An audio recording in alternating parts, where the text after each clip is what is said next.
Hello again, everyone. I'm Dr. George Simon, and welcome to another edition of the New Character Matters program. This is the program where we talk about what I consider to be the defining issue of our time, the character crisis that we have faced for several decades now, and that has so negatively impacted every single aspect of our lives. And today I'm going to be talking about a most important topic, something that I introduced long ago in my very first edition of my very first book, In Sheep's Clothing. My work had taught me some things about various character types, and I came to appreciate that what we knew about various personality and character types was very lacking, and in some cases, pretty inaccurate. I learned this especially in dealing with individuals who were in relationships with a group of folks that I believe I appropriately labeled the aggressive personalities. My book, In Sheep's Clothing, was the first to describe this cluster of personality types that I call the aggressive personalities.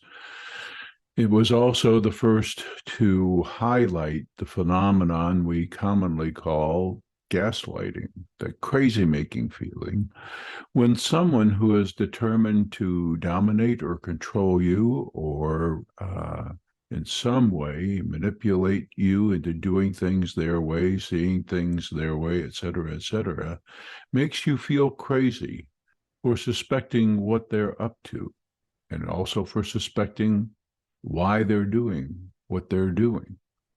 So in the book, I talked about the tactics that folks use to manipulate and control.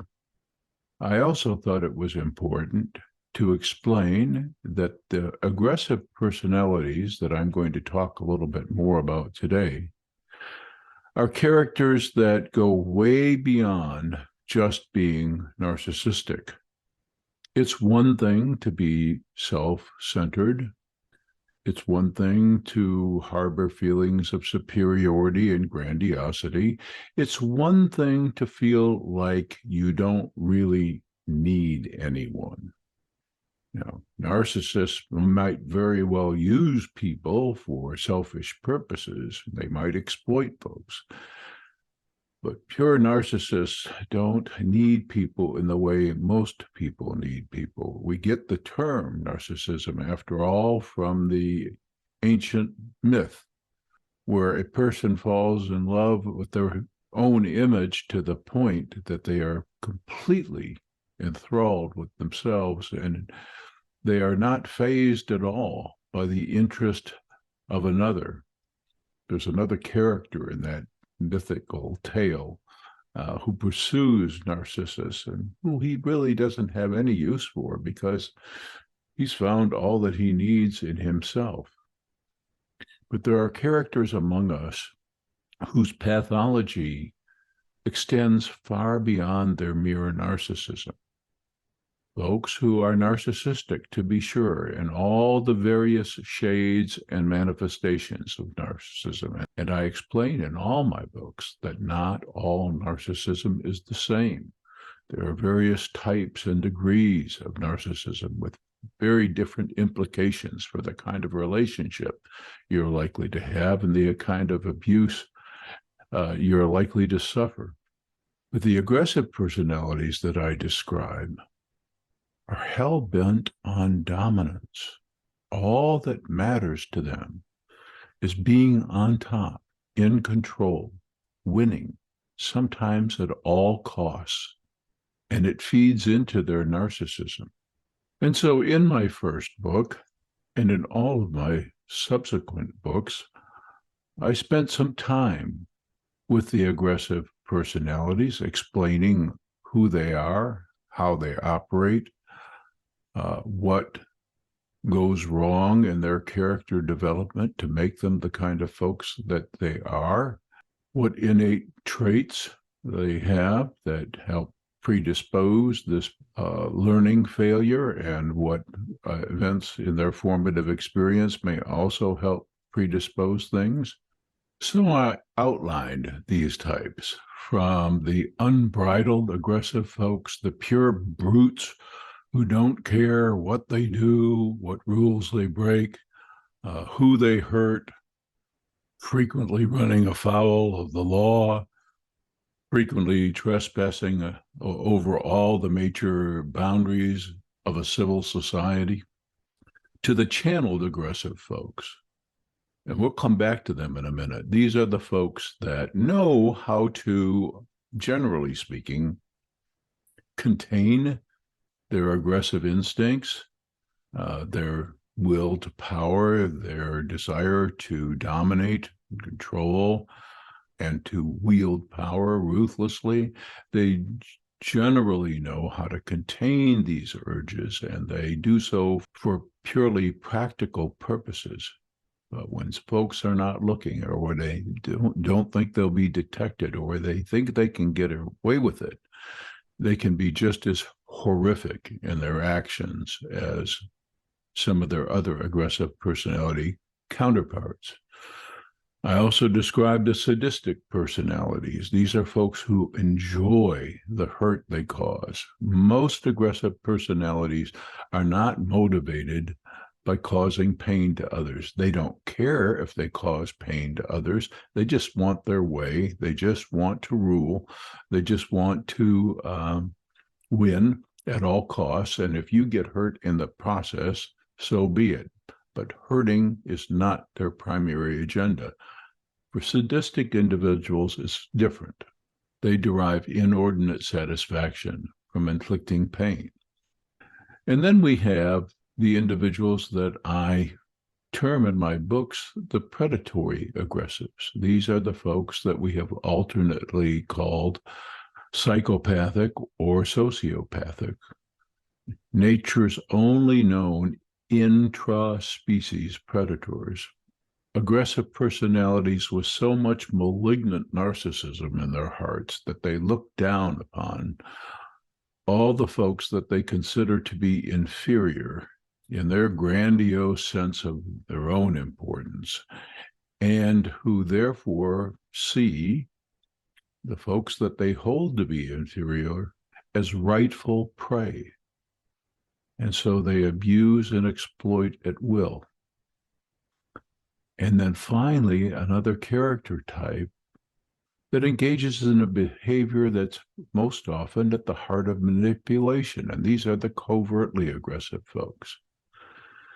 Sometimes still, and by some very well-meaning but misguided authors and so-called experts, called passive-aggressive, when there's absolutely, positively nothing passive about either them or their MO, their modus operandi in the world. These are very actively aggressive folks who know how to keep their aggressive agendas under cover. They're out to dominate and control, but they can seem like they're doing anything else. And that's what makes you feel crazy. But they are not passive in their behavior in any way, shape, or form. And it really bothers me, as you can tell, when I hear even so-called professionals misusing that term, passive-aggressive. Oh, my goodness. There's nothing passive about these folks, and I explain all that in my books.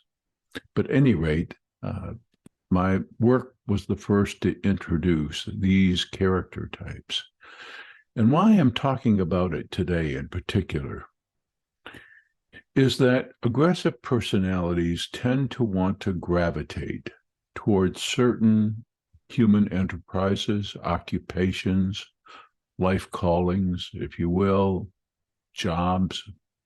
And when that happens, trouble always ensues, sometimes really big trouble, which is why it is so imperative that we understand the fundamentals of character, and why it's so imperative that we know how to correctly judge character, and why it's supremely important that we never afford the reins of power to folks of truly despicable character, especially any of the aggressive personalities.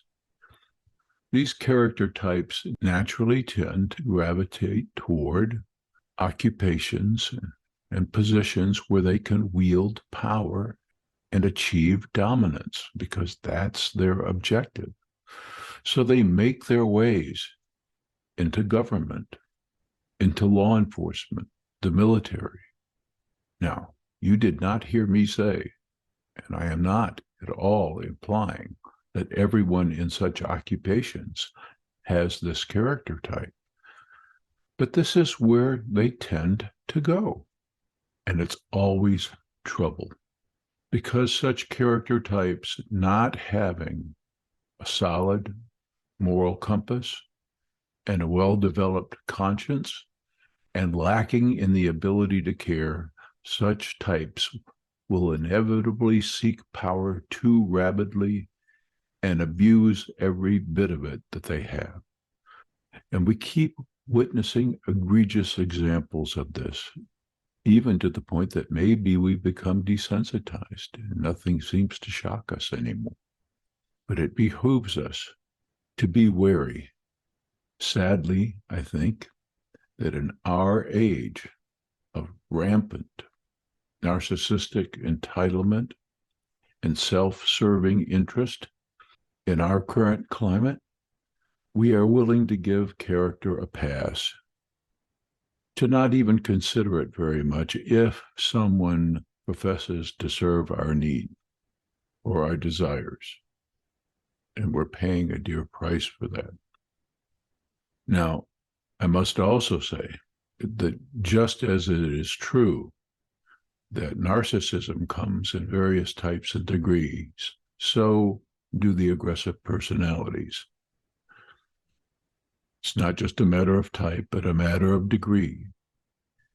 And when it comes to human aggression, a very poorly understood subject, it exists in different types and degrees as well. You know, most traditional psychology was for decades concerned primarily with people's fears and the things that they run from out of fear and the conflicts and problems that causes in their lives because of the insecurities they develop as a result.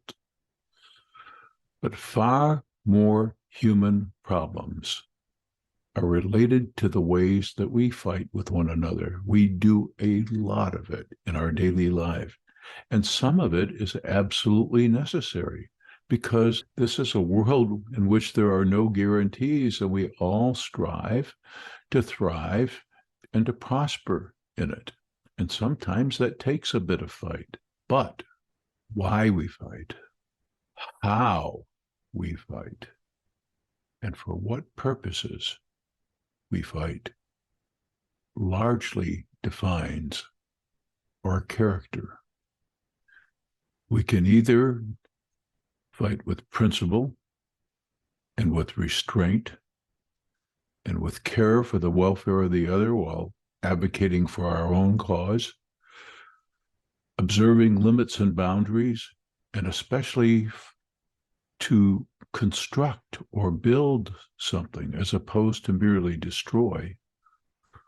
Or we can fight without principle, no holds barred, with no concern for the impact on others, only self-serving, and destructively as opposed to constructively. I want to spend some time with that in future editions of Character Matters, and hope to continue that discussion in the live stream of an upcoming edition where you'll be able to chime in and ask questions. And if I don't have an announcement on the specific date next time, I will shortly afterward. So once again, I thank you for tuning in. I invite you to please avail yourself of all of my books and also the hundreds of free articles available on the blog at drgeorgesimon.com. You see the URL up at the top of the screen. All of my books readily available on Amazon, and I hope you'll pass the word to your friends. Again, thanks for tuning in. I'll see you next time on the next edition of the New Character Matters. I'm Dr. George Simon. Take care.